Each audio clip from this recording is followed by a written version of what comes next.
istri, atau ada faedah istri diamanatin suami. Harusnya istri diamanatin kepada suami.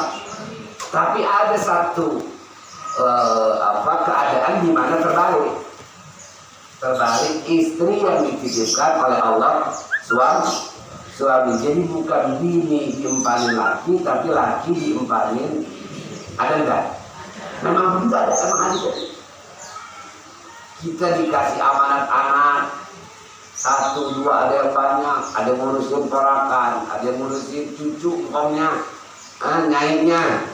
Bukan anak mantu ngurusin orang tua mertua, tapi malah orang tua mertua ngurusin anak mantu. Bukan anak mantu mikirin mertua, orang tua mertua malah mikirin mantu anak. Terus-terusnya. Nah ini dan kita perutuyun ya. Jadi kalau malam ngaji kuncen ini itu. Tapi saya pikir ada baiknya kita yang tua-tuanya malah dengar hadis ini untuk supaya semangat dan tambah kuat ya.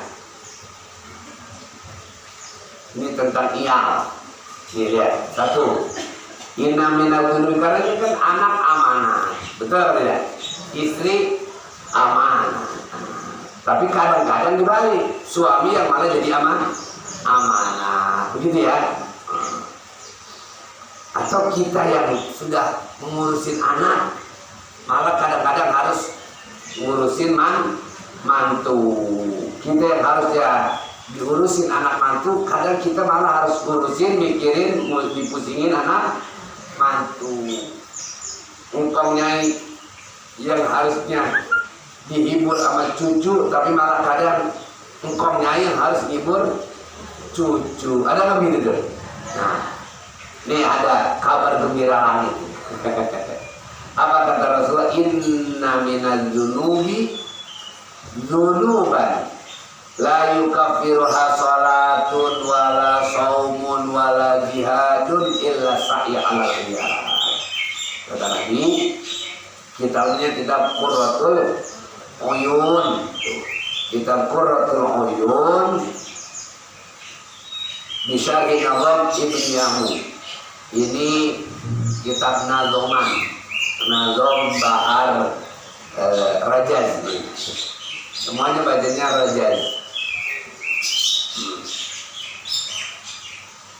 Ada sebagian dosa, yang dosa-dosa sebagian itu tidak bisa dihapuskan, digugurkan dengan sebab sembahyang, nggak bisa gugur dengan puasa, nggak bisa gugur karena sebab jihad fisabilillah, kata Rasulullah. Illa sa'ya 'alal riyad. Tapi ada dosa-dosa kita, laki bini, emak bapak, yang Allah hapuskan karena sebab berusaha untuk memenuhi kebutuhan keluarga. Allahu Akbar. Jadi semakin banyak orang dikasih beban pikulan berat, mikirin anak-anaknya, mantunya, cucunya, apalagi saudaranya, ponakannya, temennya. Ada juga temen. Ada nggak temen yang akhirnya dipikirin sama temen sendiri? Ada nggak? Begitu ya. Ada teman keluarganya tidak lebih dari saudara, tapi orang lain yang sahabatnya, temennya melebihi daripada. Itu kan berarti Allah hadirkan mereka. Allah bukan yang hadirin, Allah hadirin mereka ke kita. Padahal ya masih darah dua muka, begitu ya, darah daging, bukan sesuku, kadang juga bukan. Apa lu deket gua sih? Jadi semakin banyak orang yang kita pikirkan, ya, yang kita usahakan, yang dipikulkan kepada kita, ini rupanya kata Rasulullah salah satu bentuk ampunan Allah buat dosa-dosa kita. Amin Allahumma